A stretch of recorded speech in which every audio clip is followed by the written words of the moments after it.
The Model Shop live scale modeling show is brought to you by Tenant Controls, makers of lighting kits, soundboards, and more. Tenant Controls brings your models to life.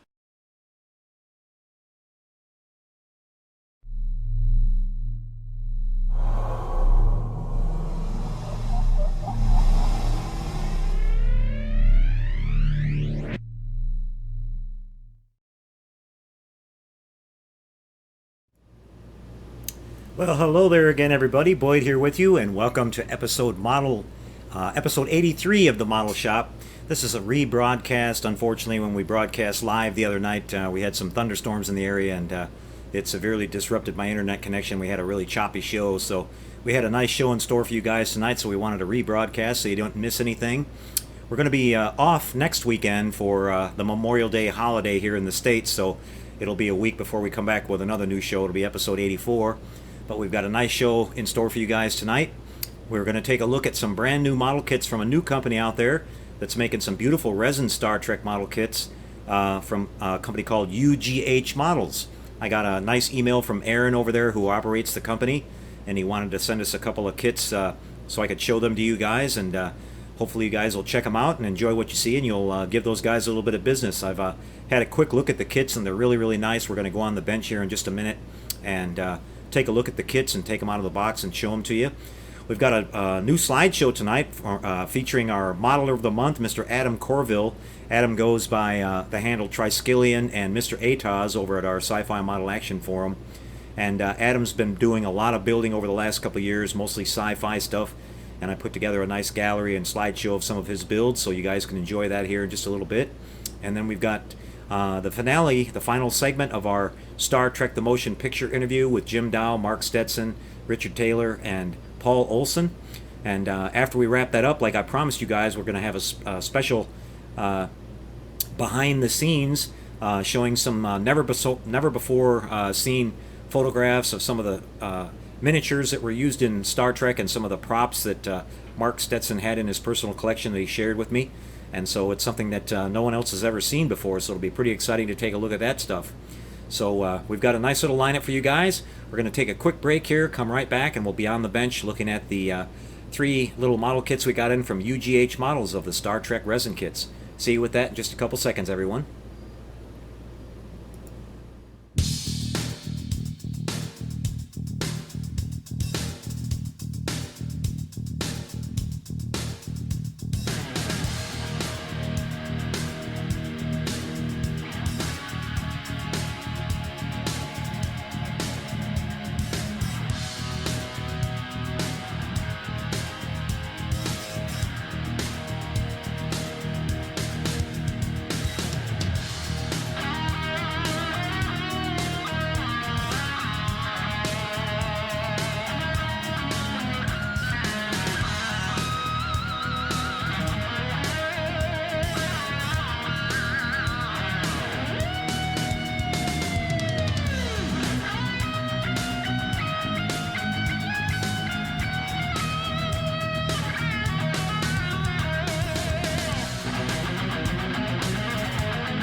Alright everybody, well here we are back with you, and you can see we've got our nice little kits that we got in from UGH Models here on the bench for you. We got 3 of these little resin kits in, and again I want to thank Aaron over at UGH for sending this to us to have him check us out.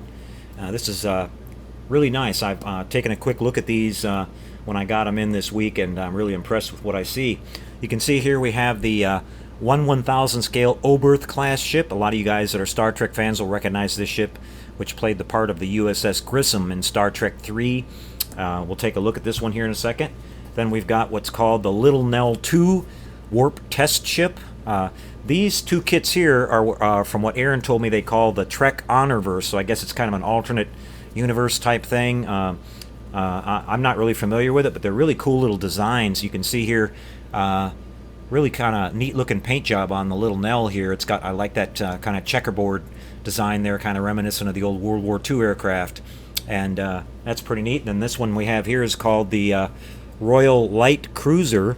This one is in 1/3400 fleet scale, as they call it. This one's also in 1/1000 scale. Again, we'll give you kind of up close look there at the box art on the Royal Space Cruiser. Pretty cool looking. So let's start off here by taking a look at the 1/1000 scale Oberth class ship first. We'll pull the resin parts out here and show them to you. Not a high parts count here, and it's not a very large model at 1/1000 scale. It's you know, it's a smaller class ship than, say, the Enterprise refit or whatever you have in the Star Trek universe. So you can kind of think of it, you know, this would be nice because you can have it in the same scale as your 1/1000 scale Enterprise refit or your Reliant, you know, that are available from around 2 polar lights. But here is the main engine nacelle, and you can see it's got some nice detail on it.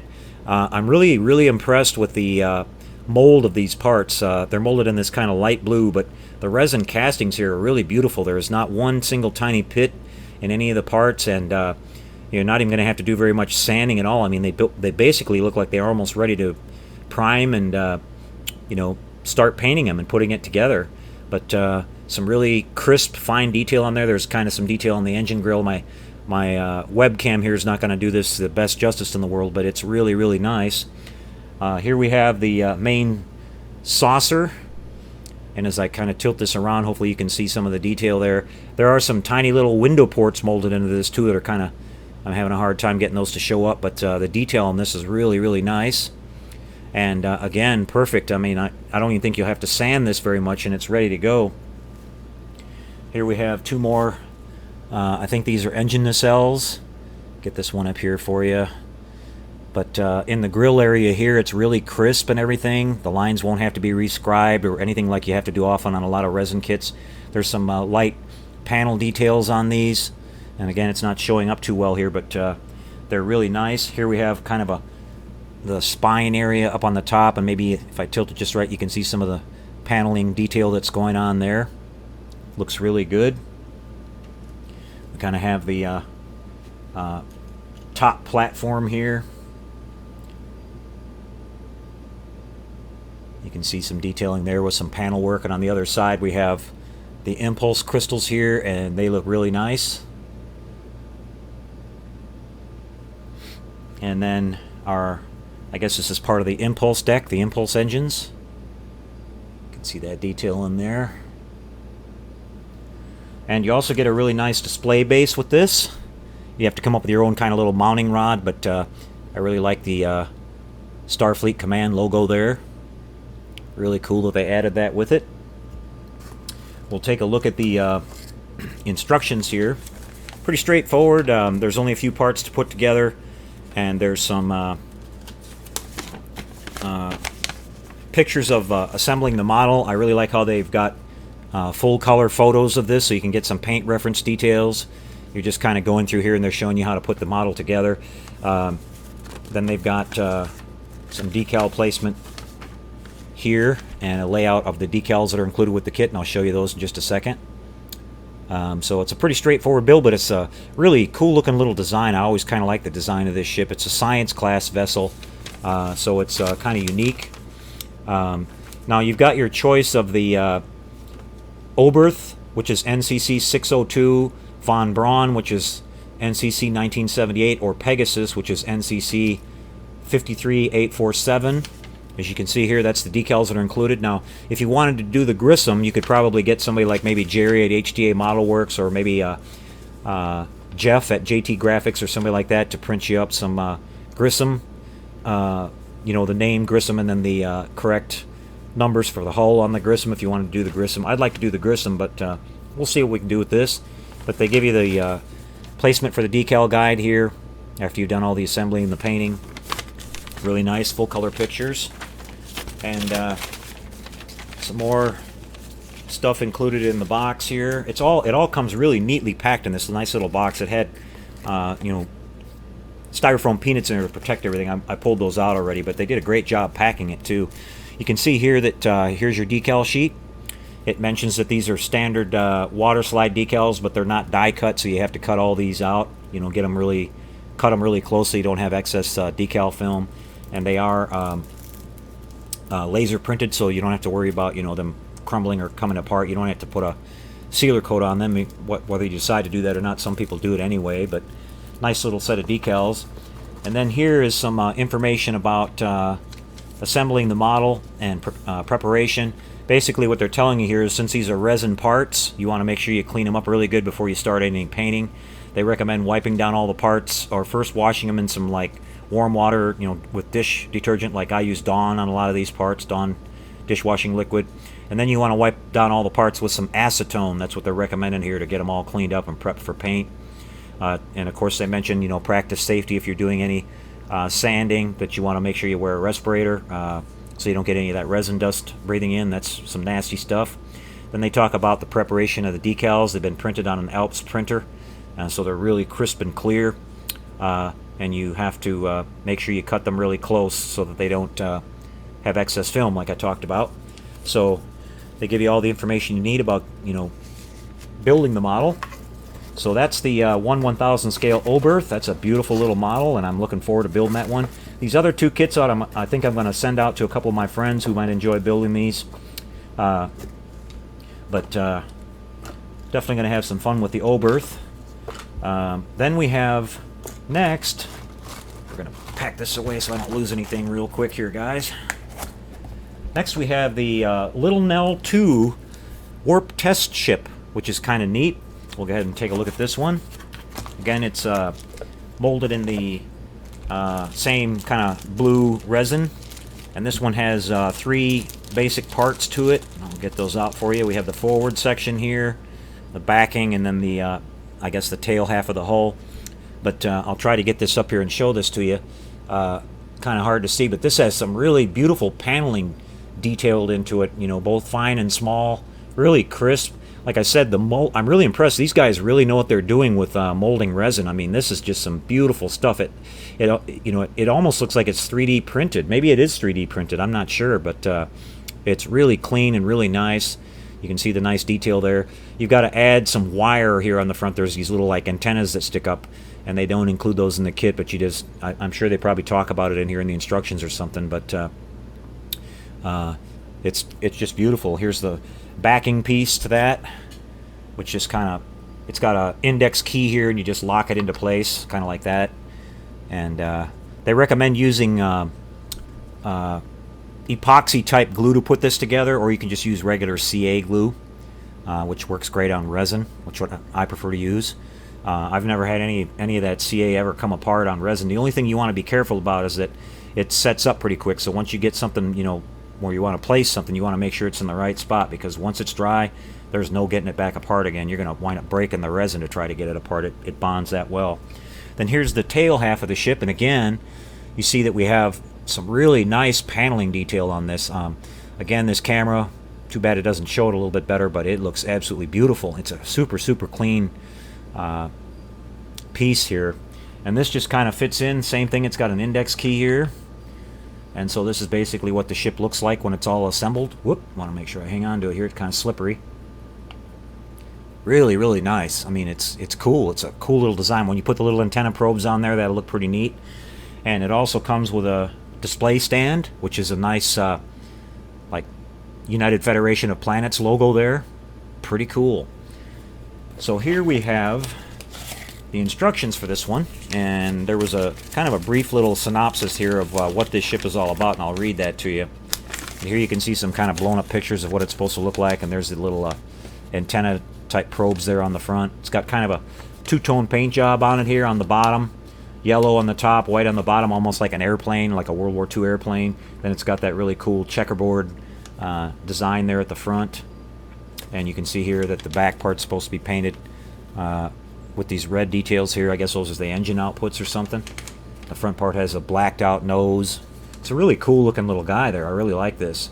Then you've got on the side, there's a decal that says Little Nell, and it's sort of the old 1940s pinup girl like they had on the nose art on the old World War II bombers, which is pretty cool. Now, talking about the actual ship, it says the flight test program for the first matter-antimatter reactors was proceeding smoothly when on her 10th flight on April 23, 2156, Little Nell was destroyed by a catastrophic warp core explosion, likely due to spalling or delamination of the inner surface of the MAM reactor chamber. However, within 6 months, a second prototype, Little Nell 2 XL4A, was launched. Ironically, the destruction of Little Nell may have actually accelerated development, as the new SSWR-2A reactor installed in Little Nell 2 incorporated numerous improvements ahead of the original development schedule, as well as being lighter, 7,100 tons, and smaller, 5,400. After an accelerated testing program, the improved SSWR-2A reactor was formally certified by the UESN Propulsion Board for installation in naval vessels in January of 2157. Advantages of MAM-powered ships. The advantage that the MAM ships gave the UESN cannot be overstated. With the higher speeds and greater ranges possible, the UESN could choose when and where to engage the Romulan fleet and could attack too many targets for the Romulans to adequately protect. So there you get a little bit of background on this. Pretty darn cool. I like that they go into all that detail with this. Here we have again the sort of instructions for preparing the parts. It reads the same as the other one that I showed you. And then finally we have the decal sheet here included. Basically, the only decals you get are the United Federation of Planets markings that go on the sides, the pinup girl, and the Little Nell 2 nose art there, which I'll see if I can get this close enough where you guys can kind of make that out. These decals look to be printed really crisp and clean. They're behind plastic right now, so they may look a little blurry, but being printed on an Alps printer, they should look really nice. You'll have to do all the painting of the checkerboard and the two-tone paint job on this when you put it together. Or being that it's an alternate universe ship, you can probably decide to paint it any way you want. So that's a nice little kit. Enjoyed looking at that one. Then finally here we have the Royal Light Cruiser in 1/3800 fleet scale, they call it. So let's pop this one out and check it out. We have a separate little bag. I'm not going to take these out, but I have a separate little bag here of some little detail parts, the forward and rear sections, some kind of little ring type pieces that go in there. And again, these molds are just beautiful. They're no flash on them at all. I mean, it's a very good possibility these might be 3D printed. I'm not sure.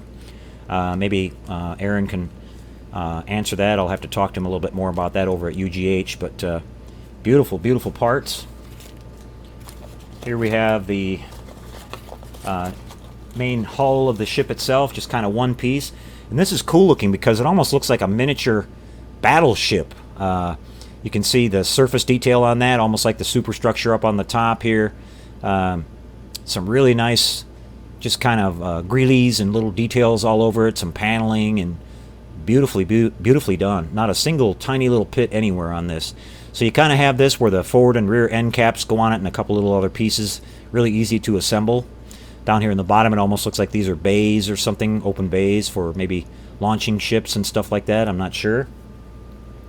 And here you get the another base for it, which is a cool looking griffin design. I really like that.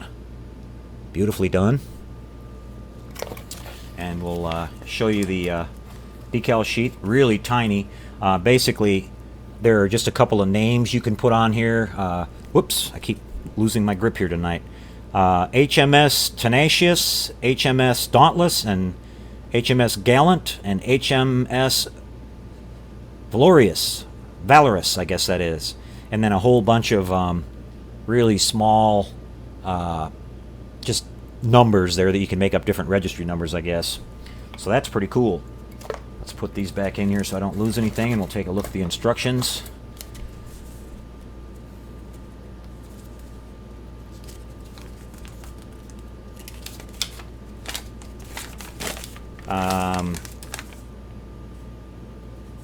It says add plugs to both heads or each side of the hull. Assemble each end with the impeller ring between the head and the hull. Ships were normally painted white. However, the ships were covered in smart paint that can change color at will, so any color hull will be right. And you just get a kind of a blow up here of the model going together, and then over here on the left it's got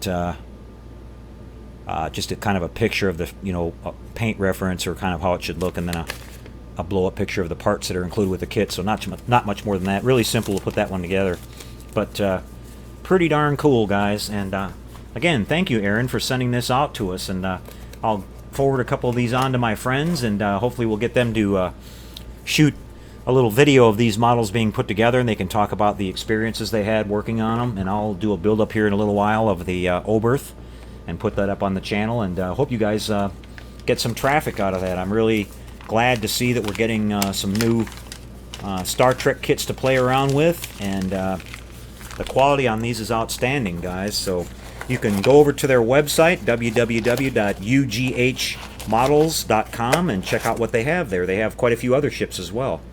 So thanks for checking it out, guys. Hope you enjoyed seeing that. We're going to take another break here, and then we're going to come back with our slideshow of our Model of the Month featuring Mr. Adam Cortell. See you with that in just a couple seconds, everyone.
Okay, everybody, back with you again. It's time to run our slideshow that we put together featuring Adam Cortell, our Modeler of the Month.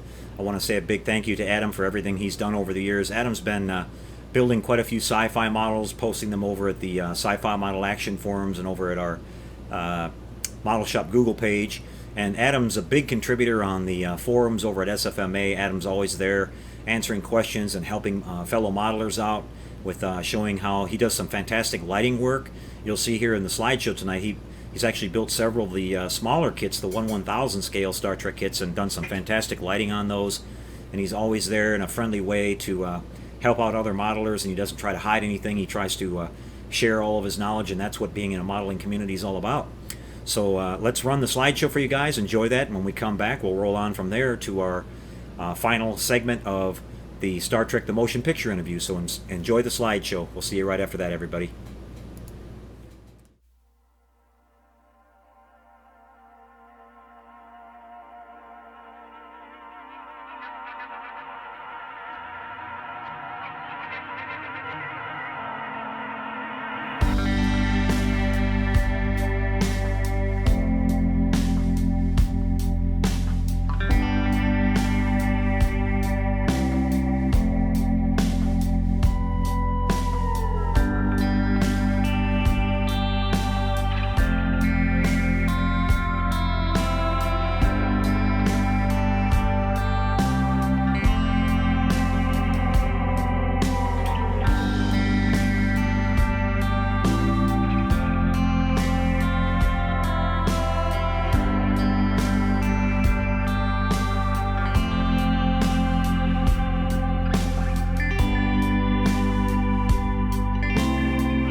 Well, how about that, everybody? Big round of applause there, Adam. Wonderful work, and such a wide variety of sci-fi subjects that he's covered over the years too. Just beautiful, beautiful job.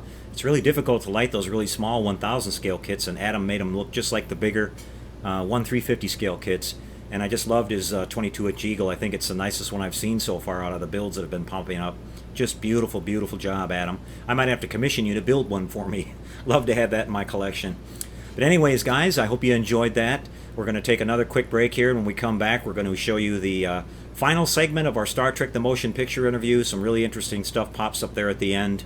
They get into talking a little bit about the project to build the new Enterprise that they want to work on, and they give a little bit of kind of closing of what happened at the end of Star Trek The Motion Picture and some of the things that they went on to after that. So some really cool stuff. And then don't forget, we're going to have the behind the scenes sneak peek showing you guys some really rare, never before seen photographs of some of the models and some of the props that Mark actually had in his personal collection that he's had for, I guess, geez, almost 35 years or whatever it is now. So really, really cool stuff. Right back after the break, everybody.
Now there's, on the circuit, of course, there's, We hate you. on the convention circuit, there are smaller, there are smaller venues, but probably the biggie is like Vegas. The one they do in Vegas every year is the biggest convention of them all they do every year. They have everybody. That's the only one that even Shatner and Nemo will even attend anymore. It's big enough for them, They haven't had us. I think, yeah, I know. They haven't had the Godfathers. Exactly. Big enough for them. And I think Leonard Big enough has, for us, that's what I want to know. Leonard has dropped off the convention circuit altogether, but hopefully he'll make the 50th, because I know that's something that he's already said that he really feels big about himself. I mean, that's a big deal. But speaking to you as fans, we would love to see you guys get involved, or at least, I know you're all busy and everything, but that 50th, maybe the Vegas show or something, and we'd like to start pushing for something like that, because like I said, it's a tremendous honor, and we feel like the fans just all over the world. Well, Boyd has a huge website and a big following. And what were you saying to me about the interview or the hangout or whatever? Well, the hangout that we just did with Paul for the fans, it's Google. within a matter of months it hit 50, 60, 70,000 views just like that. Wow. And it's continuing, and we've just got people so interested in it. And again, there's all this nostalgia now of coming up on the 50th anniversary, Oh, and yeah, that part. the motion picture is the foundation of all the other movies. And this baby is a star, There's- she's the To the queen of fans, Gotham. there is no finer model or ship than that. I mean, they just never have come close. Well, you asked earlier what it is that we liked about it. I mean, I thought it was an honor to design that icon. I had been making imagery for television and other things, but to finally work on a first feature film and it be to, create this kind of iconic spacecraft. It was an honor, and everybody that threw in on that really did a beautiful job, and everybody says she was beautiful, and that's the truth. And your description of walking in and seeing it lit, I never got that opportunity. But anyway, that's what was really great, creating that icon and hoping that people would love it now. Right. Yeah. No, I mean, there are fans that they go to a movie like that and just look at it and look at the story and say, okay, it's Star Trek, and they get into the fiction side of the story and everything. Now, growing up as a kid and loving models and loving working with my hands and creating, and whenever I would see any kind of movies, now some of the original movies I can remember were some of the old Ray Harryhausen films, which were my favorite. The original Jason and the Argonauts, the Sinbad films, where there was this incredible work and detail that he was doing. And I think I read in his book he estimated that he spent over a third of his entire lifetime clicking and taking pictures. Yeah. The amount of time it took in his body of Yeah. work. And so as a I'm trying to think how old I was, either probably 13 or 14 years old when I walked into the theater on the debut of the film that came out December 7th. I remember that date of the motion picture. Seeing the ship coming out of the dry dock and everything, when Kirk and Scotty do the tour, I wasn't into the film or the story or anything. I was wondering about who the guys were that created it, because it was just absolutely, it was better than Star Wars. I mean, I saw Star Wars too, and in Star Wars I could see for lack of a better term, I could see the fake stuff on some of the models. The boxes around some of them, and some of the detail work that if there's a famous scene where one X-Wing flies by and one of the engines is not working, it's not, the light's out or whatever, and you guys just didn't let any of that kind of stuff happen in that film. And There's some pretty hefty matte lines in that movie. Yeah. And Star Trek motion picture too. Yeah. You watch Star Wars now, it's hard. Yeah. But the Enterprise, when they did the fly around and everything, and like I said, That's one of the all-time gorgeous shots. Yeah. Sequences. of all time of Yeah. any kind of film of that nature, so that's something really to be proud of. And we've Paul and I have talked about this, and I guess we'll open it up to the segue here. The model today is in very poor condition, and there's sort of no one really knows who has the thing right now. We're kind of trying to figure it out, and again, with the support of the fans, we're kind of all pushing to have that model. We'd like to see it restored and brought back to the way it was when it was painted by Paul and you guys had it fresh and ready to go for. It's never been that beautiful before or since, and now it's in extremely poor condition. And from what I understand about the materials that it's made out of and everything, that it will just continue to deteriorate. It's not going to be something that Well, it has been the armature will mishandled. probably hold up forever, right? But the It's the armature's bulletproof. The skins should be fine. They just been badly treated. They've been mishandled. You see how the thing was handled at you Christie's. can't pick it up by the body, right? They got it. People were trundling it around on. You never picked up by the body. Yeah, No, I don't know if it still has the rolling stand that it lived on, but that's the only way it can be. And the little, what do we call those sticks that we jam in the Yeah, armature right. slots to Yeah, lift it's it the up only way you like a could- litter? You know, That's you the have only way these you can poles. lift it. Heavy. Only It way was you can heavy. deal with it. And the only thing is that the finishes were all lacquer, and it's on a number of different kinds of plastics, and lacquer just isn't stable.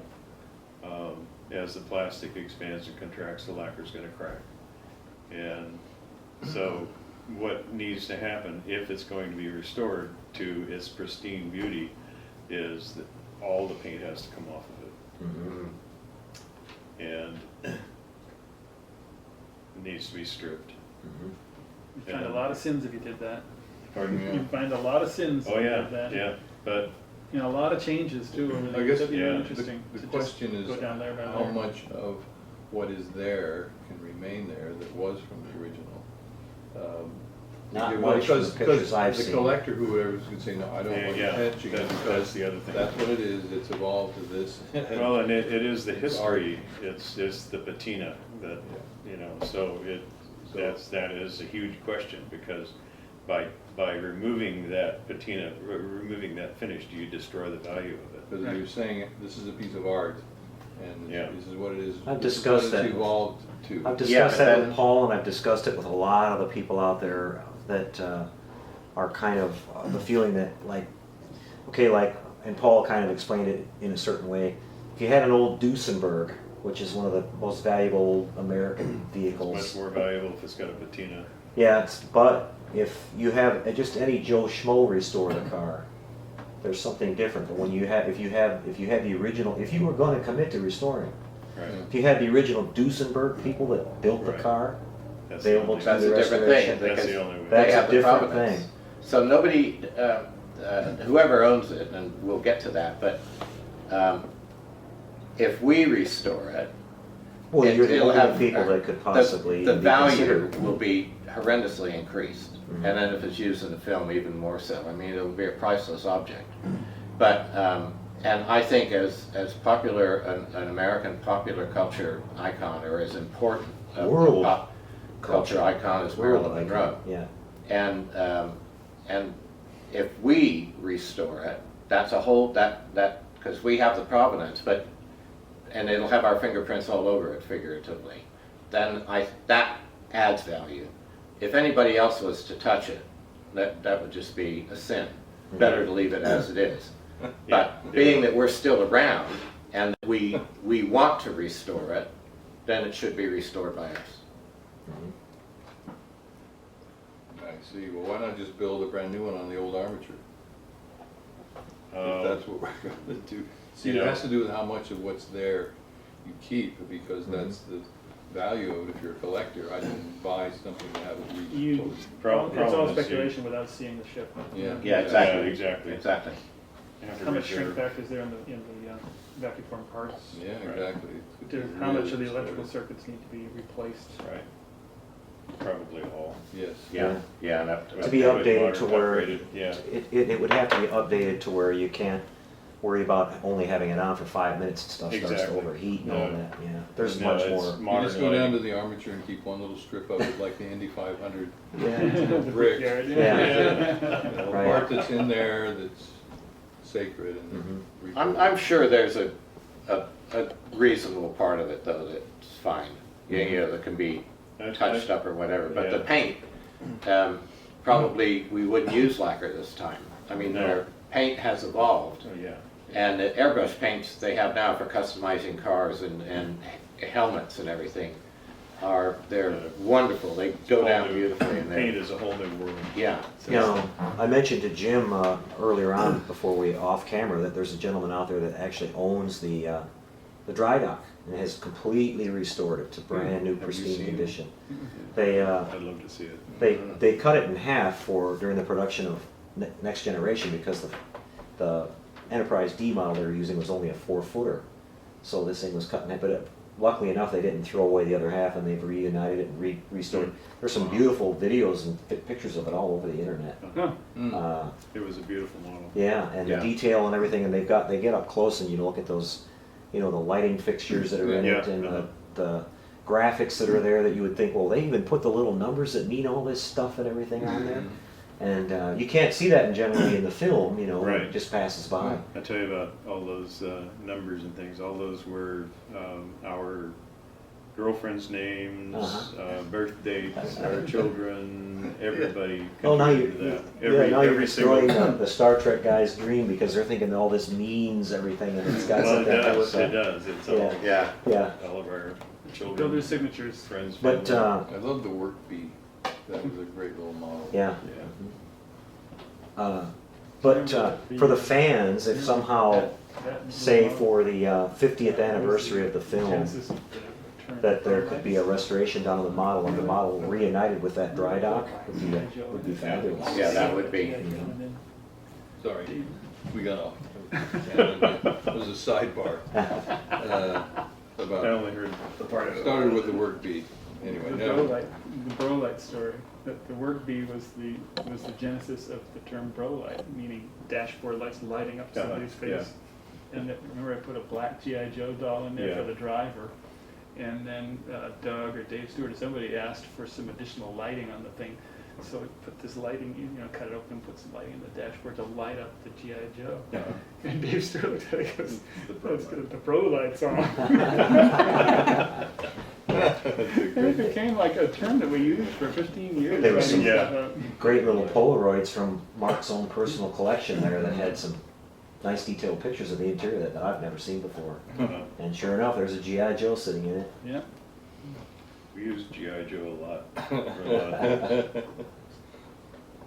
Boyd, about Mark's Yes. journey. Yeah.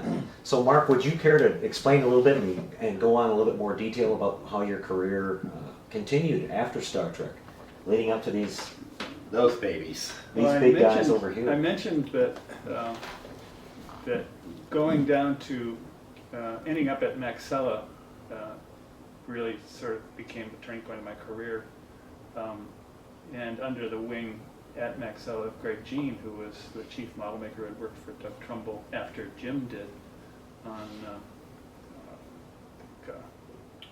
Close Encounters, yeah, and then when he sort of expanded the model shop at Maxella on Star Trek, Greg opened a separate little shop to do a lot of the Meteor Mind meld trip models. So Greg hired me on a couple projects after that, and then little stuff like the Firefox pattern, things like that. And then I was Close Encounters Special Edition, did some work on that for Greg.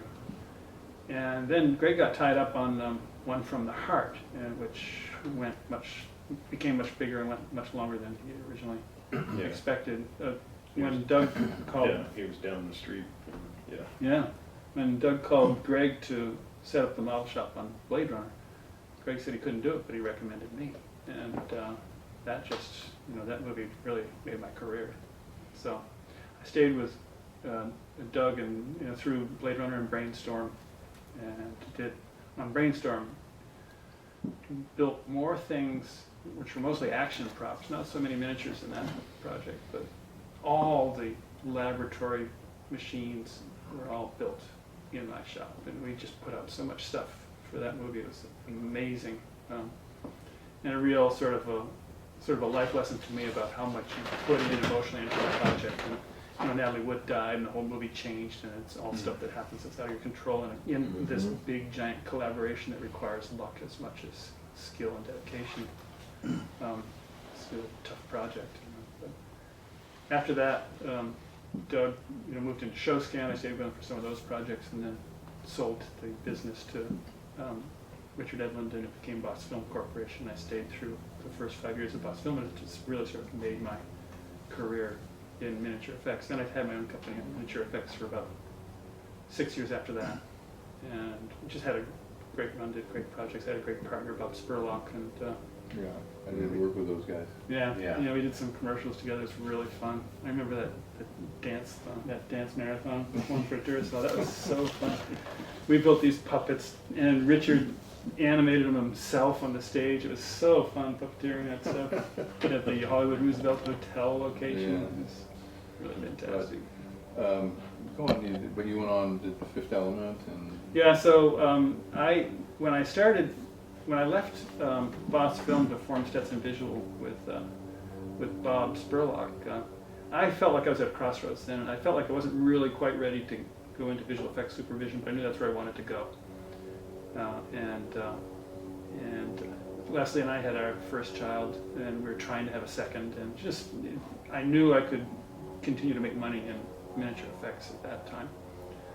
So I decided to go that way, but we designed a short-term business so that Bob could fulfill a step in his life plan, which was to get out of LA, and mine was to go into visual effects supervision. So we shut down the business about a year after we planned to. And during that period of time, which was 89 through 94 into early 95, the whole business changed, the whole industry changed. And digital compositing completely replaced optical compositing, and digital imaging was starting to replace things that had traditionally been done with miniatures. So it was a great time to get out. It was a great time to move on if I wanted to stay in visual effects. And so I was kind of lucky with that timing. And as it happened, our biggest clients, as we sort of moved towards the latter half of the company's life, were big digital companies that didn't want to invest in a model shop. But they still needed us. Yeah. So we did some huge projects for Rhythm and Hughes and for Digital Domain, and ultimately when we closed the company, I sold all the model shop equipment with Bob to Digital Domain, and they hired me separately as a supervisor. My first show happened to be The Fifth Element, and honestly, when I started there, they handed me the script, and I knew nothing about Luc Besson or his work, and I read this script, and I was kind of flabbergasted because it just seemed so bad. And they wouldn't give me the script. I mean, Luke wouldn't let me read the script until I had to go over to London to meet him, and he wouldn't give me the script until I was literally walking on the jetway. So one of his office reps, met me at the airport, and when I handed in my boarding pass to the attendant at the jetway, they handed me the script. I walked on the plane, read it twice on the way to meet Luke, and I thought, oh my God, what have I got myself into? But we all know where that movie went. It just became this amazing fantasy icon, and I earned the BAFTA for that, my first overall supervision project. That was pretty cool. Those projects alone are worthy of all this thing that we just talked about with Star Trek and more. I mean, Blade Runner is tremendously popular with the fans and modelers, with all the cool vehicles and all the stuff that had in it. That was a great project. That really was a great project. Have you heard anything, or they're going to be, there's rumor about a reboot on that? Yeah, they keep talking about Blade Ford Runner has been 2. talking about it lately. It could happen. Mm-hmm. I guess we'll just have to wait and see if the stars align. Some projects I think are best left alone personally. Yeah. But, Mm-hmm. I don't think we need a Blade Runner 2. But I'd much rather see Hollywood get some courage and start making some more original stories rather than sequels. And with the new Star Trek, I didn't think we needed a Wrath of Khan 2, which was one of what the new films was about. Yeah. Revisiting the. I have to say, I thought the first J.J. Abrams Star Trek was the best Star Trek I ever saw. I thought it was really great. I liked our Enterprise design better, but barring that, I thought it was a really great story and very exciting. And I just thought it was really fun. And it was an original script. It wasn't rehashing any of the old episodes or anything like that. They missed it a little bit on the new Khan, but still a good movie. I It's a different Ricardo time. Montalban was a little bit more charismatic as an enemy, you know? Yeah, Yeah. yeah. Oh, well, to me, I always, and this is what we've discussed hour after hour with the guys in the groups and everything, is that if you're a guy that's going to be what he's supposed to be, like a world dominating, you know, he would be an overbearing, swaggering kind of Yeah. guy like Ricardo Montalban played that part. You know, the new guy was he was a stealthy sort of a warrior guy that when you saw all the stuff he could do, you're kind of like, wow, I didn't think he could do that. He's not, you know, but that's how they portrayed it. It was more on the physical side of things than it was. Well, the Star Trek in the latest ones is more modern. I mean, it's more Yeah. curvilinear, and they got to move it some Sure. to drag our. It's like, you know, going out here flying around in a Jenny, you know. Yeah. Well, that's a little extreme, but you know, a P-51 versus, you know, a stealth aircraft. So they've tried to. They got to move it ahead some for Sure, marketing, sure, and that's yeah. the franchise. My second project with digital domain was kind of interesting because it gave me the opportunity to do something that, as I was doing it, I recognized that wasn't going to come around very often anymore. And that was to build another spaceship. And it was a terrible movie. It was Supernova. Walter Hill directed it and took his name off it. It was just nothing but problems by the end of in production. He was hired like 6 weeks before they started shooting. He was fired before he turned in his director's cut. And it's just I think everybody at MGM had been fired by the time the thing was done, except one guy, and he was too sick to be part of the movie. So it was just a big political mess, and it showed up on the screen. But we built a really cool spaceship for it, and sort of alluding back to what I was talking about earlier with the value that we can continue to bring to visual effects with our experiences in the physical world. We built about I think it was 19 feet long, miniature of this spaceship. It was really cool. It had a rotating section in it, and a lot of the design had been laid out by the production designer, Marek Dobrowolski, but there was a lot that we could bring to it too, and so Ron Gress was part of the design of that. It was beautiful miniatures, a lot of silver parts to stainless steel, glowing, and I promised Bill Neill that I'd bring him a can of dulling spray, or a case of dulling spray when I brought the model to the stage, which he used only very gently. And he shot, and in the movie it was shot with long lenses, so he shot this beautiful miniature. He designed it to look good with long lenses, and then shot it with long lenses, and it was very unusual to shoot miniatures that way, and it worked really well. Then we built, and this is the important thing, is we built a digital replica of it. So Bill shot about half the shots with the miniature, and we did about half the shots with a digital replica of it. And what the miniature gave the digital team was guidance. Bill did a great job lighting it, and the filmed elements of it looked great. And the digital shots, as long as all they had to do was match what Bill did. And it was a huge challenge. It sounds simple, but it really pushed that whole team forward and gave them something to just know what stuff is supposed to look like. And if I were to look at that film right now, I would not be able to tell you which was which. So, when you talk about digital work, it's really down to the tools. I remember in those early days hearing directors say, "I hate blue screen." And it's something that we always heard. And now we hear, "I hate CG." From directors that are auteurs, and maybe a young auteur that really knows nothing about filmmaking yet, and thinks he can shoot all that stuff. And back then, I remember the rebuttal was, "You don't hate blue screen, you hate bad blue screen, because those are the ones you see." And nowadays, it's you don't hate CG, you just hate bad CG, because that's the only ones you see. Right. So I really think that it's how you use the tools. It is.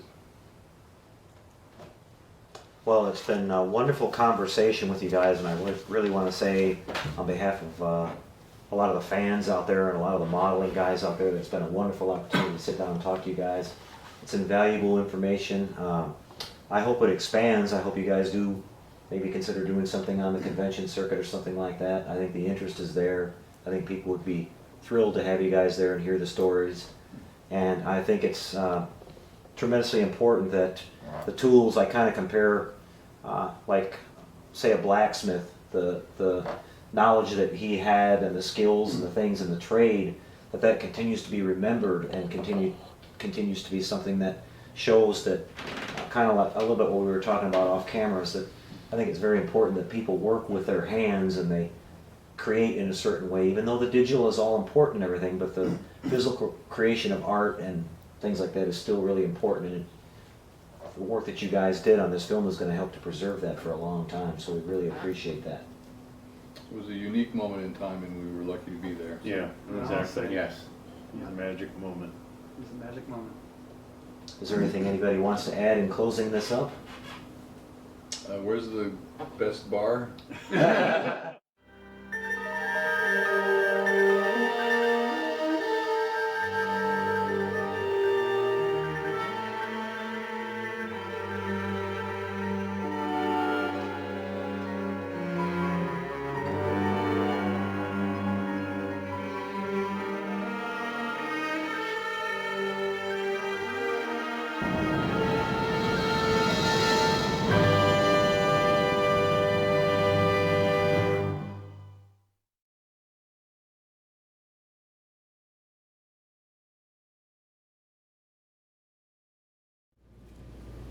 Well, that was the conclusion, everyone. I think it was interesting that the artist there had some comments about their feelings on some of the new Star Trek films that are coming out there, and I think they agree with a lot of us fans out there that they hope that most of the work that comes in the future revolves around original ideas and original concepts rather than going back and kind of redoing some of the old Star Trek stuff, kind of like what they did with Into Darkness. But they just were chock full of information, and it was a real privilege and a thrill to be there, kind of a once-in-a-lifetime opportunity, and memories of that I'm going to cherish forever, so I hope you guys enjoyed seeing all that. What we're going to do now is we're going to show you some behind-the-scenes, a rare glimpse into some of the personal artifacts that Mark Stetson has saved over the years, and we'll kind of get that queued up here for you now, and I'll just talk about it a little bit while it's going on.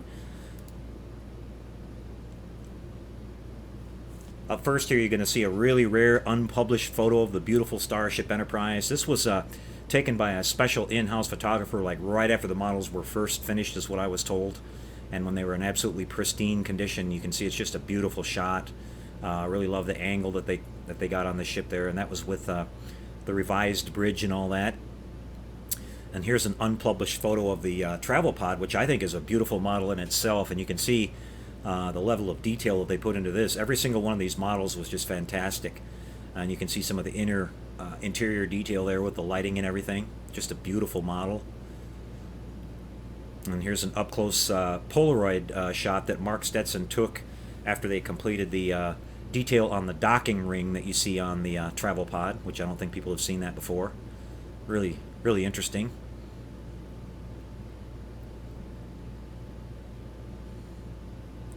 Here is a picture of the Vulcan warp sled or shuttle, Serac, right after they finished doing all the last-minute details on it. It has all the paneling detail on it in place there. Wish the picture was a little clearer. These are pictures of pictures, but you can still see the beautiful detail. And here's some Polaroids from Mark's personal collection of the model as they were working on it. And you can see that it doesn't have the panel details painted on, but you can see the intricate work that they did there. It was a fairly large model too, from what I was told, and it's just beautiful, and it actually was pink, as you can see in the shot here. This picture here is a little bit washed out, but again, before it had the paneling detail applied.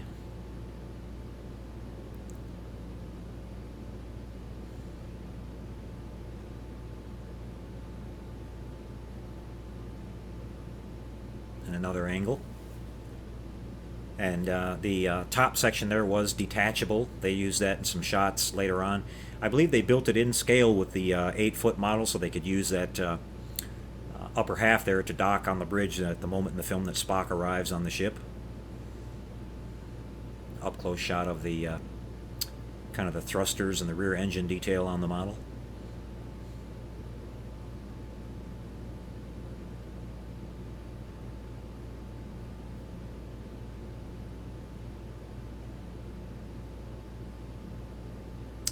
And here's the famous worker bee model, and as Mark was talking to a little bit, you can see that indeed we have a original G.I. Joe installed as the operator of the work bee. Kind of a rare, never before seen picture of what the interior of the worker bee looked like. I think that's pretty cool. That was a really nice model too. And here's what it looked like on Mark's bench right after he finished working on it and adding all the weathering and everything. I'd really like to see a large scale kit of this vehicle. I think it's really neat, and it's got a lot of detail on it. You can see the wiring umbilical there at the bottom. And there's Mark himself with a whole lot more hair, hard at work in the shop there, working on the 8-foot Enterprise miniature.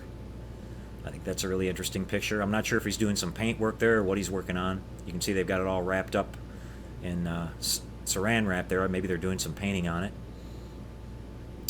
And here's Mark again working on the orbiting Federation office complex, and that'll give you an idea of the scale of that model. You can see Mark there in the background, and that is just an absolutely huge model.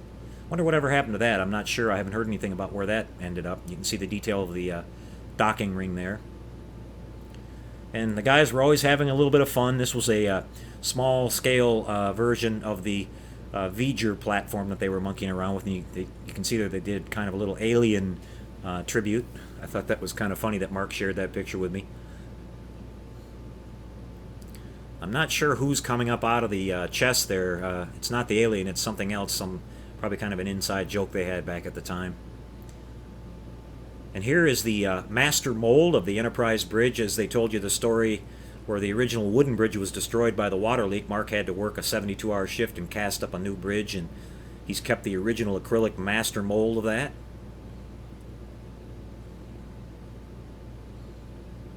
And here's an actual resin casting mold. This is the backup mold to the actual mold that they used and installed on the model that still exists on it today.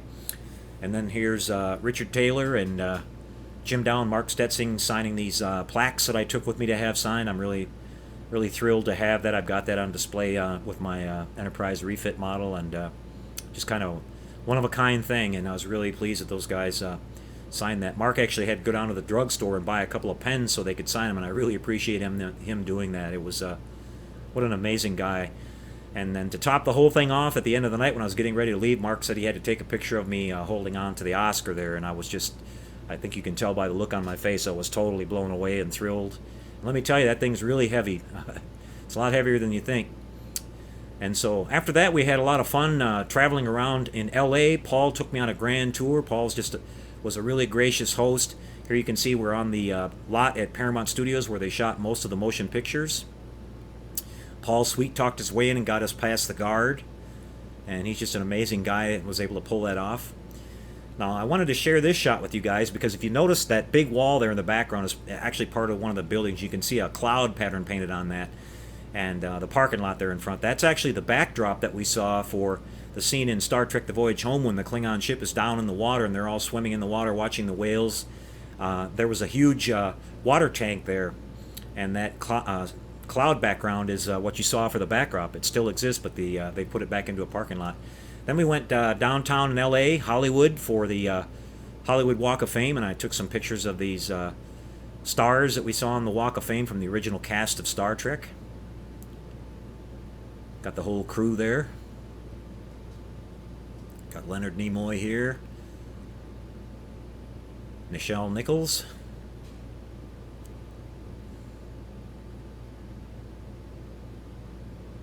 Walter Koenig.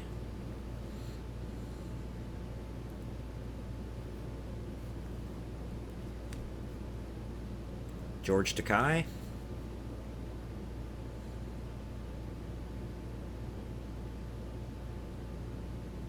We walked down a little bit further and arrived at the famous Mann's Chinese Theater, a beautiful ornamental design on the front facade of the building, where of course you guys know there's a whole collection of famous stars that have autographed their names into the cement there in front. And right up front, prominently in the middle of the whole thing, is the Star Trek display, which I think back during the 25th anniversary, the entire cast came down and signed their names into the cement for all-time history. And there's me hamming it up, posing there.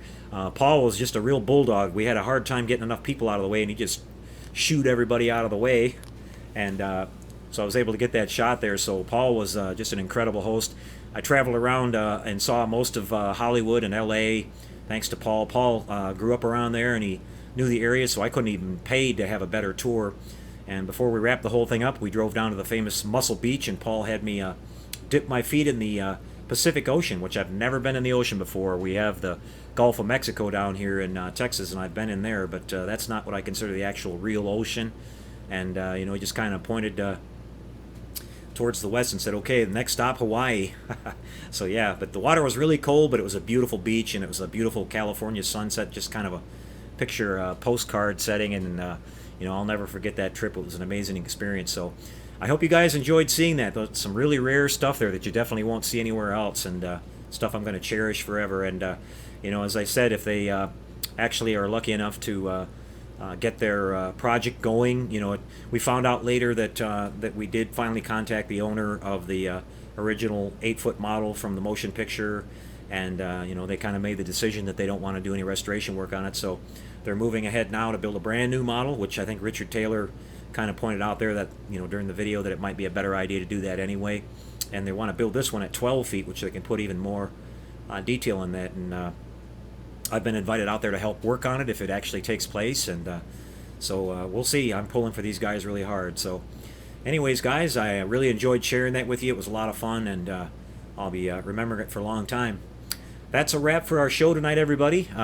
No Q&A and chat session on this one. We don't have a live audience with us. Like I mentioned at the top of the show, this is just kind of a replay of the broadcast that I wanted to do before we got interrupted by the storm. So I hope you guys enjoy watching it. Don't forget to leave the thumbs up if you enjoy the show. We really appreciate that. That helps spread the word, and we're getting more people interested and more people joining in on our live chat sessions during the show, and that makes it a whole lot more fun and more interesting topics and subjects to talk about. So keep spreading the word, everybody. We appreciate it.